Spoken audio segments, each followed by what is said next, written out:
Bonjour ou bonsoir, et si nous parlions de la papesse du tarot de Marseille ou la grande prêtresse? J'ai préparé mes jeux, j'ai préparé mes notes et je vais tenter là, maintenant, à un moment T, de te donner le plus d'informations possible. Mais sur une carte du tarot de Marseille, étant donné que c'est s'ouvrir à un instant T, dans l'instant présent, lors d'un tirage à ce que tu vois, eh bien ici, voilà, la floche, tu vois, quand on est sur un carrousel et qu'on tire la floche, ben là, je vois la floche. Je ne l'ai jamais vue, tu vois? Donc ici, vraiment, je vais m'attarder sur ce qui est visible et sur ce que j'ai résumé de tous mes livres, sur ce que j'en comprends. On y va? C'est parti. Donc, 2 en chiffres romains. Le 2, pour ceux qui aiment les chiffres, eh bien, il parle de dualité, de féminin, de réceptivité, de passivité. Tu vois, elle est assise, elle ne bouge pas.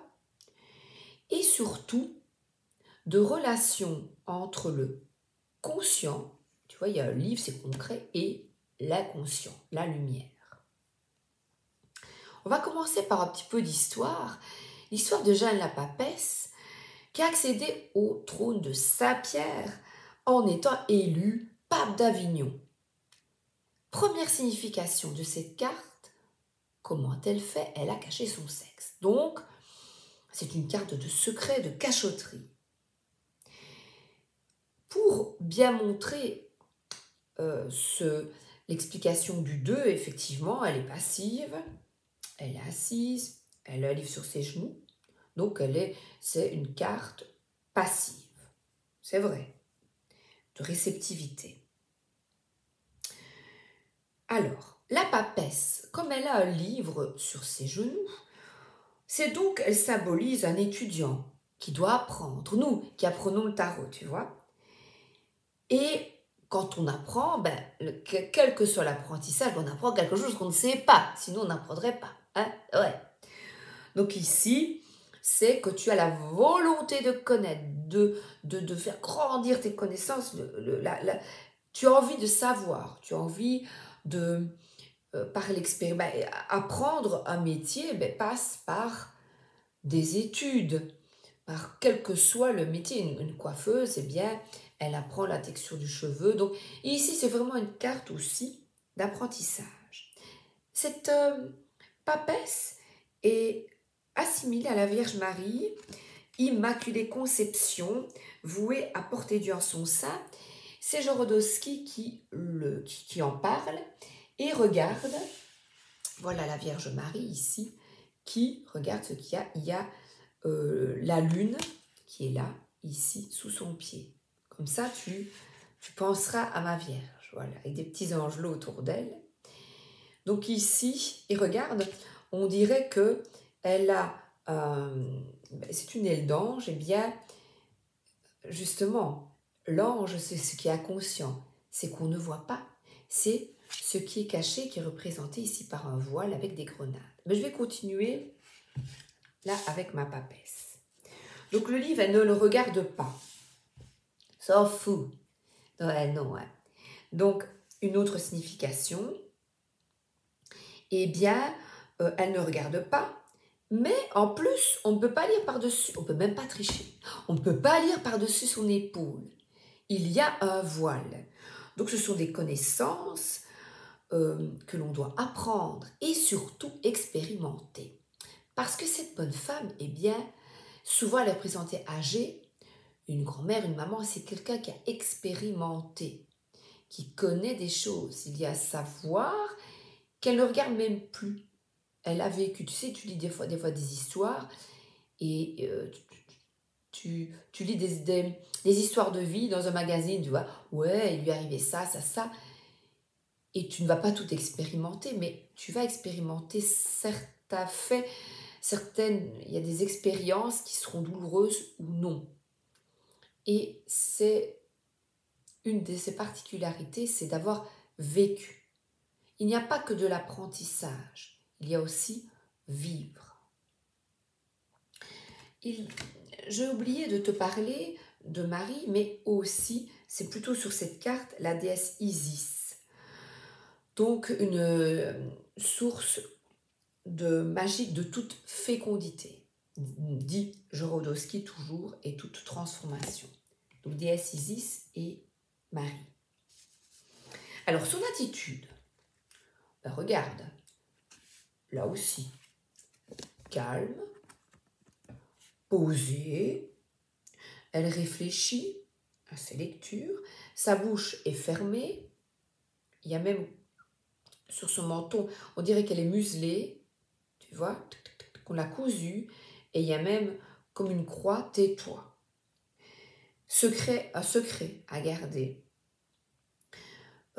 Cette carte, on voit vraiment le silence, un peu comme les bonnes sœurs qui ne peuvent pas parler, qui sont dans le silence, ou les moines. Donc c'est assez austère. La tenue d'ailleurs, ici c'est tout gris, c'est assez austère. Elle a l'air extrêmement, également, discrète. Alors, ça c'était elle. Et il y a aussi, je peux continuer avec les deux.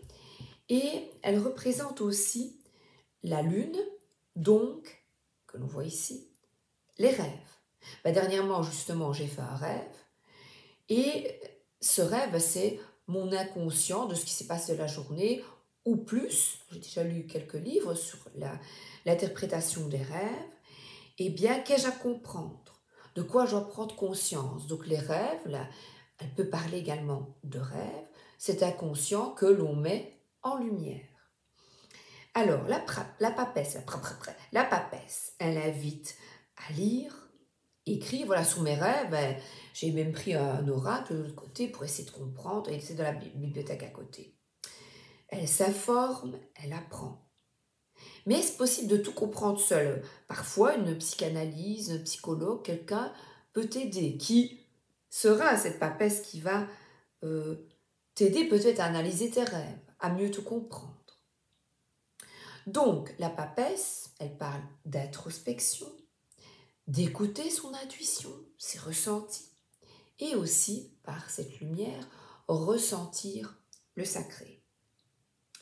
Donc, ça peut être une enseignante, une médium. On représente, je ne l'ai pas ici, je crois, là on le voit, avec une boule magique. Donc, une boule de cristal. Donc, médium, quelqu'un qui est un guide spirituel, qui est réceptive à, voilà, à quelque chose qui est caché, le voile de la conscience. On te suggère peut-être le matin sur cette carte de bien repérer les signes, d'être calme, de méditer, pour voir les synchronicités, si tu y crois. La lune parle donc de réceptivité, mais aussi de cycle. Par exemple, un cycle répétitif dans ta vie, familiale, peut-être, tu vois, toutes les femmes se mettent avec des gros machins, des gros pas gentils, par exemple, violents, voilà, hein. J'employais le mot gros, pas dans le sens gros. Je voulais dire des violents, des personnes violentes. Mais pourquoi? Donc il y a peut-être quelque chose à comprendre. C'est une carte, comme tu le vois, assez compliquée. C'est de l'introspection, d'aller voir en soi des secrets personnels, des secrets de famille. Donc toi, tu te connais ou pas, et il y a peut-être quelque chose à mettre en lumière chez toi, d'un cycle qui se répète. Donc le voile, tu l'as bien compris, c'est des secrets et des mystères. Ensuite, alors, ici, oui, comme tu vois, il y a la spiritualité, mais il y a des croix. Alors, celle-ci, elle est un peu différente, elle a l'air plus jeune, c'est mon impression. Elle est assise entre deux colonnes, B et J. Derrière elle, un voile avec des grenades, le croissant de lune comme la Vierge que je t'ai montré. Le livre Torah, là, il y a un nom. Donc, c'est le tarot, pour ceux qui ne connaissent pas, Rider-Waite-Smith, qui a été créé au début du XXe siècle. Donc, il y a plus d'ésotérisme. Et la Torah peut nous parler justement de ce cycle aussi. Et le livre est également posé sur ses genoux. Les couleurs, c'est bleu-gris, blanc, hein, tu vois.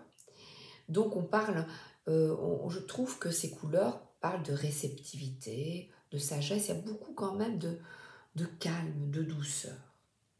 Le voile sépare donc l'invisible du visible. Les grenades, une grenade, ça parle d'abondance, de féminin sacré, de fécondité. Donc de gestation. Donc ça prend du temps, il faut 9 mois pour faire un enfant. J'y vois même ici, tu vois, des cellules. Voilà. Ensuite, donc le B et le J, ça parle de dualité. Ça parle de Boaz et Jacquine, entrée du temple de Salomon. Et ça m'a fait rire parce que j'ai pensé à Louis de Funès, avec dans Rabbi Jacob, Salomon est juif. Il est dans la voiture et son chauffeur lui dit qu'il s'appelle Salomon. Salomon, vous êtes juif? Salomon est juif. Donc Salomon a été, il y a une forme de mystère, parfois on ne dit pas qu'on est homosexuel, qu'on est juif, qu'on le cache pour trouver un job, tu vois. Eh bien, ça pourrait être, je me tais pour ne pas avoir de soucis. Voilà. Et ça m'a fait rire parce que je vois, Salomon est juif et votre famille, ils sont juifs, tu vois. Et ben oui, voilà. Et mon oncle est un rabbin, votre oncle est un rabbin. Et il est étonné, voilà. Donc ça peut être aussi dévoiler des secrets, cette carte. Tu penseras à Louis de Funès. Donc le livre de la Torah, ça t'aide à comprendre l'inconscient. Donc à nouveau, l'inconscient, ça peut parler de ton enfance, de ton passé. Tu vois, si c'est passé quelque chose de grave, je ne vais pas rentrer dans les trucs un peu difficiles. Mais bon, des fois, quelquefois, on le sait, hein, on sait ce qui nous est arrivé, mais quelquefois, une psychanalyse peut-être ou une étude de soi ou une introspection va mettre en lumière ce qui est caché. Voilà. Alors, je regardais mes notes. Ouais.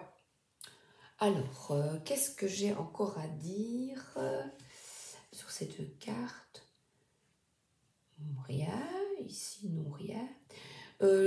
Sur le tarot de Jodorowsky, il y a un œuf. Donc l'œuf, tu le couvres. Donc là, c'est une période de calme, de patience et de sagesse. Donc, qu'est-ce qu'elle te demande, cette carte? De faire silence, de te retrouver dans le silence, d'être parle d'une personne qui est réservée. Un secret, par exemple, dans ma famille, mon père a appris à 35 ans que son papa n'était pas son père. Et pourtant, en fait, ma grand-mère est, comme on dit, tombée enceinte, elle avait 20 ans. Et son papa l'a obligée à épouser son oncle parce que elle avait un bébé avec un homme marié. Et c'était après-guerre, enfin c'était extrêmement mal vu. Alors, mon grand-père, le grand-oncle si vous voulez, l'oncle, a épousé donc ma grand-mère et il a dit, se sont dit tous les deux, on ne le dit pas à mon papa, on ne lui dit pas, on tait, c'est un secret, je ne veux pas qu'il le sache, je suis son papa. Et un jour, et bien évidemment, des gens de la famille, cousins, cousines ont parlé.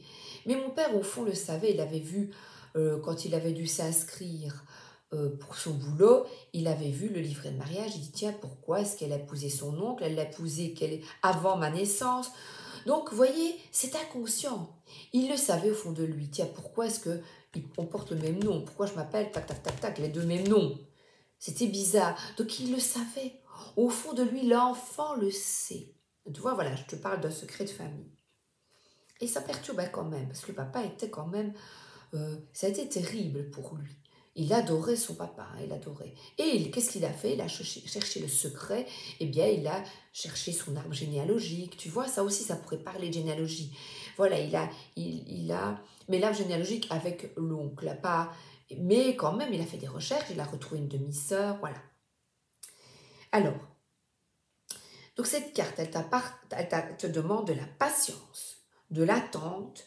Ça peut être donc un projet en gestation. La papesse, elle a beaucoup de sagesse également. Tu vois, elle est posée, elle regarde vers le passé. On peut te parler, si tu la pêches le matin, d'activités solitaires, de lire, d'apprendre, voilà, de démarches spirituelles, et puisqu'il y a des livres sacrés, de philosophie, de religion. Et surtout, de te fier à ton intuition. Donc la papesse, elle a de l'expérience. Et je vais te raconter aussi une autre anecdote. En fait, quand j'étais plus jeune, eh bien, un jour, je vais chez ma grand-mère, qui était extrêmement intuitive. Et il y avait un peu de l'eau dans le gaz entre mon amoureux et moi. Et bien moi, je ne voyais rien, moi, j'étais insouciante. Et elle m'avait dit, et puis on s'était séparés peu après. Et ma grand-mère m'avait dit, eh oui, j'avais vu, il ne te regardait pas, il était fouillant. Elle avait vu que quelque chose n'allait pas. C'est ça la papesse, une grand-mère, une maman qui te connaît et qui voit que quelque chose ne va pas. Voilà. Donc, on peut aussi te donner comme conseil de sortir de ta timidité, de ta réserve, tu vois, de parler, d'oser t'exprimer. Voilà, ma grand-mère, par exemple, elle ne voulait toujours pas le dire à mon père, le secret. Mais elle questionnait tout le monde, il devenait fou. À un moment donné, il faut parler, tu vois. On peut parler aussi de froideur, on peut te dire, sois un peu moins froide, un peu plus chaleureuse, fais des câlins. Donc, le plus positif, c'est quand le secret est révélé. Voilà, comme ça peut être un soulagement ou provoquer aussi des conflits, des incompréhensions. Donc, en négatif, c'est des incompréhensions et un manque de communication. Là, il n'y avait pas de communication. On garde le secret. Qu'est-ce que je veux encore te dire? Je vais maintenant passer. Je te donnerai encore des informations après. Je dépose mes notes. Et je voulais te montrer mon tarot préféré, le tarot du bon karma. Alors là, le conseil, l'intuition est l'amie la plus honnête que vous aurez l'occasion de rencontrer. Donc ici, cette carte mystérieuse parle d'intuition, d'instinct profond et même de vision médiumnique. Tu vois, on reste dans les mêmes explications.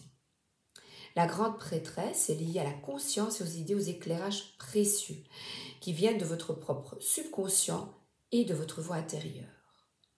Tout ce que nous faisons commence à l'intérieur et cette carte peut indiquer que vous vous apprêtez à un tournant dans votre vie, motivé par un changement d'avis ou un nouveau regard. Donc là, elle propose, c'est un temps de réflexion, il n'y a rien à faire. Reliez-vous à votre intuition, écoutez votre voix intérieure et c'est immobile et contemplé. Donc voilà, les réponses se trouvent en vous comme papa qui le savait depuis petit. Il savait qu'un truc clochait ou alors il dit tiens c'est bizarre, je lui ressemble pas beaucoup à papa. Il est petit, il fait 1m55 et moi je fais 1m80. C'est bizarre, il ressemblait fort à sa maman. Il dit voilà, tu vois. Voilà, on se dit qu'il y a quelque chose qui ne fonctionne pas bien. Donc ici, on parle de contemplation méditative, intuitive, et on te demande d'hiberner, de te relier à tes sentiments les plus profonds. Elle a les cheveux roses, donc plein d'amour, de réceptivité. On retrouve la lune, et les oreilles, tu vois, sont couvertes ici. Voilà, donc elle ne veut pas tout entendre, elle va garder ton secret. La bouche est fermée, mais elle est plus avenante que les autres. Il y a plein de lunes aussi sur sa blouse, et là on est dans le bleu, la réceptivité, les étoiles, tu vois, la médiumnité. Et là on peut parler aussi de lune. Voilà.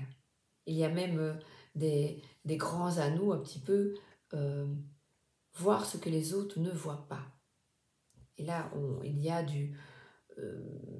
un éclairage sombre derrière. Alors ensuite, ici, la grande prêtresse du tarot Morgan Greer, eh bien, on est toujours là. Elle a les deux pieds sur la lune. Donc, pour qu'elle écoute vraiment son intuition, ses rêves.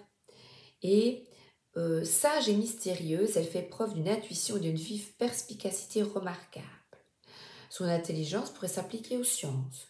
Donc là, on va plutôt dans... Alors c'est comique parce que là, c'est les sciences. Donc écouter son intuition et concrètement la mettre en application. Voilà. Et là, il n'y a pas d'écriture, c'est un long parchemin, c'est toute une vie, voilà, qu'elle va ouvrir pas à pas, où tu vas peut-être recevoir des explications. Alors, impatiente en moins, égocentrique, au savoir superficiel. Voilà. Froide, toujours habillée de bleu, donc réceptivité. Elle est belle aussi celle-là, je trouve. Alors, là, j'ai pris The Wandering Star Tarot et la voilà encore autrement.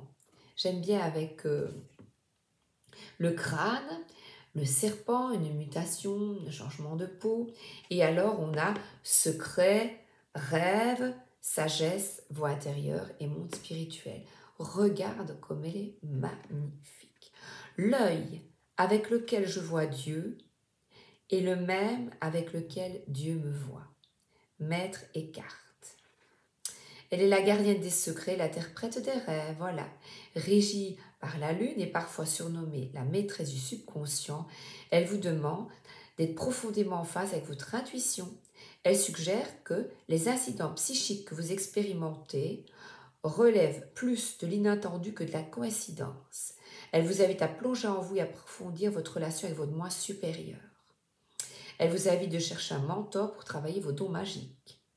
Le monde spirituel vous appelle, mais pour entrer dans ces royaumes, il faut faire preuve de dévouement et de discernement. Voilà. C'est beau, hein? Elle est superbe. Il y a des grappes de raisin, beaucoup de fruits, beaucoup d'abondance autour d'elle. Je la trouve vraiment très belle, celle-ci. Alors, j'ai pris un peu pour s'amuser. Regarde, la grande prêtresse des vilains de Disney, avec le corbeau, qui vient lui souffler, si tu connais bien, qui vient tout le temps lui souffler, lui, il va surveiller tout le monde, c'est dans La Belle au bois dormant, et il n'arrête pas de venir cafeter celui-là, de venir raconter tout ce qui se passe. Là, elle a un sceptre avec la vérité, et ce qui est caché aussi derrière. Elle est superbe. Donc c'est un personnage mystérieux, intuitif. Donc elle est sophistiquée, calculatrice et sa magie est d'une puissance redoutable. Donc appel à l'observation, la réflexion. Vous ne voyez peut-être pas une situation, une amitié, une relation dans votre vie pour ce qu'elle est réellement. Que vous dit votre intuition? Donc maléfique, profite de la solitude, te dira, profite de la solitude pour te pencher sur une situation difficile. Donc les apparences sont trompeuses. Et oui. Alors, en négatif, tête en bas, la grande prêtresse représente un manque de clarté, causant confusion et insécurité. Pour retrouver confiance en vous, canalisez la détermination et l'assurance de maléfique. Redressez les épaules, tenez-vous bien droit et laissez jaillir votre force, puissance intérieure. Même si vous n'êtes pas un dragon terrifiant, sachez que vous aurez la force nécessaire pour vous offrir un chemin à travers le chaos et en sortir vainqueur. Voilà. Si évidemment je lis, mais pour que vous ayez le maximum d'interprétation. Alors, j'aurais bien aimé vous parler avant en amour. Qu'est-ce qu'on va te demander? D'écouter tes sentiments profonds, d'écouter ton cœur. Tu vas l'ouvrir. Parce que ça peut être des sentiments cachés, une grande solitude aussi. Alors, en couple, eh bien, on est en paix, en calme, on lit son livre, son journal, hein, voilà. Mais attention de ne pas, peut-être, d'exprimer tes sentiments. On peut aussi parler d'ennui et d'enfermement. Alors, en négatif, eh bien, justement, des non-dits, des secrets nuisibles, d'être froid, de peur d'ouvrir son cœur et de ne pas être réceptif. Et alors évidemment, une relation cachée et des mensonges. Alors dans un travail, eh bien là, on t'invite à effectuer des recherches. C'est une phase de gestation, d'étude, de patience, de réflexion, d'attente, mais aussi de persévérance. Tu vois, elle est vachement calme. Attention que parfois, eh bien, on peut te cacher des choses au boulot et un manque d'infos, c'est pas très clair. Donc, on peut procrastiner également. En spirituel, donc comme tu l'as compris, méditation, contemplation, du journaling, écrire. Que sais-je déjà au fond de moi? Et on te demande d'écouter cette voix intérieure. Voilà, de ne pas être dans le déni. Et c'est pas évident, hein? On n'est pas habitué. Alors, le tarot Villeneuve, regarde comme elle est sublime. La sagesse est fille de l'expérience, Léonard de Vinci. Et alors là, son livre est fermé. Je n'aime pas du tout qu'il dit la version classique de la papesse. Elle représente, à mon sens, une froideur, une distance, voire une suffisance qui ne lui sied guère. Voilà, l'avis de François. L'intérêt de la papesse dans le tarot originel était de donner une place à la femme. Dans une société misogyne, avec le constat simple, on peut accéder au savoir sans pour autant être instruit. La papesse est donc devenue le symbole de l'expérience et de la sagesse. Cependant, il était important pour moi de la représenter au mieux. Donc il voulait quand même une certaine forme de tendresse, une force intérieure. La capacité à apprivoiser les chimères n'est que le reflet des pouvoirs de la sagesse, de la papesse. Donc, sagesse, expérience, intuition, la petite voix qui sait te guider dans tes choix. Donc, la papesse a tellement vécu de choses qu'elle ne se trompe jamais. Donc, le pape, d'après François, lui, il a acquis de la connaissance par le savoir, tandis qu'elle, elle possède la grâce à de l'expérience. Donc, l'expérience du vécu. Et il parle de Simone Veil, la fée marraine dans Cendrillon. Voilà. Et je termine avec le tarot de Caroline Eskenazi. Regarde-moi ce magnifique dessin. Mot-clé révélation. Voilà. Ne te contente pas de lire la surface de l'événement, dessin au plus profond. Plonge dans le calme et le silence intérieur jusqu'aux zones secrètes où se tiennent les vraies clés de la compréhension de la sagesse. Observe tout du dedans en écoutant d'abord ton intuition et en accueillant, en respectant tout ce que tu vas découvrir par toi-même. Mantra. Je suis attentive à tout ce qui se révèle à moi, que ce soit de manière évidente ou plus subtile. Question sacrée dans ta vie, qu'est-ce qui a besoin d'être révélé ou de se dévoiler au grand jour? Voilà.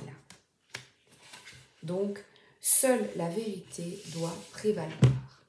Alors, les mots-clés. Je prends... Ah oui, je vais te montrer un truc aussi, avant les mots-clés. Tu sais que je fais mes dessins à chaque fois. Alors, ici, j'ai mis la sagesse. J'avais mis... j'ai oublié l'ange gardien, Joséphine Ange Gardien. Donc, j'ai mis patience, gestation, tu vois, une jeune fille qui attend. Alors là, j'ai mis quelqu'un qui étudie, qui apprend, intuition. La solitude, tu vois, on voit quelqu'un qui lit. Alors là, j'avais mis méditation, pureté, tu vois, très spirituelle cette carte, j'aimais bien. Et j'ai mis quête intérieure, introspection, la Vierge Marie, virginité aussi. Voilà. Voilà, là j'ai essayé de donner quelques aspects. Et là, j'ai mis une personne plus âgée. J'ai collé une personne plus âgée. Et en moins, indifférence, hypocrisie. J'avais mis Tati Daniel, voilà. Froideur, distance. Sévérité, j'ai mis. Peu démonstratif. Vide total et profond. Voilà, c'est quelqu'un qui tourne en rond. C'est ce que je ressentais quand je l'ai fait. Trop sévère, intransigeance, obstination. Alors, j'avais mis intuition en panne, oubli, retard, manque de confiance, un âne, je suis un âne, Donald, de la paresse. Tu pourrais m'aider à faire les valises quand même, et il n'a pas envie. Emmuré, isolement, loin des autres. Voilà. Stérilité, fausse couche aussi, puisque c'est le contraire de gestation. Voilà. Voilà, écoutez, c'est ce que j'avais mis. Alors, je prends mes mots-clés. Vous voyez, j'ai mon carnet et je te donne mes mots-clés. Calme, posé, réfléchi, patiente, étudie à projet, analyse, spiritualité, chose cachée derrière le voile ou mystérieux, attente, paisible, intériorité, sagesse, conseil divinatoire, dévotion, silence, foi, attitude posée, discrétion, secret, gestation, connaissance intuitive, savoir occulte, personne cultivée. Le livre, est-ce que c'est un roman? Est-ce une loi? Des documents? Une Bible peut-être? Un livre important? Voilà. Si ça pourrait être aussi une tenue de cérémonie, j'avais mis ça. Voilà. Donc c'est vraiment, elle est passive et on est dans une observation. Attends, je prends encore quelques mots-clés. Une observation passive. Discrétion aussi. Je crois que je t'ai tout dit. Et alors en moins aussi, il y a l'hypocrisie, comme je te disais, le mensonge. On peut parler de fatigue, de blocage, de timidité, d'attente stérile, voilà, d'égoïsme, ignorance. Voilà, tu as quelques mots comme ça. Eh bien, je te fais un petit coucou. J'espère que ça te donne des pistes. C'est le tarot, tu vois, on peut être atterrissable sur ce sujet et tu vas peut-être y voir, toi, autre chose en regardant le dessin. Voilà. C'est infini. Voilà, c'est infini. Mais évidemment, toi, tu verras quelque chose à un moment spécifique de ton tirage et moi, je te donne ce que la carte signifie en général avec un maximum de signification. Je te souhaite une excellente journée et ou soirée et à bientôt avec la troisième carte, l'arcane majeur de la suite au prochain épisode. Bisous, merci d'être là et à bientôt.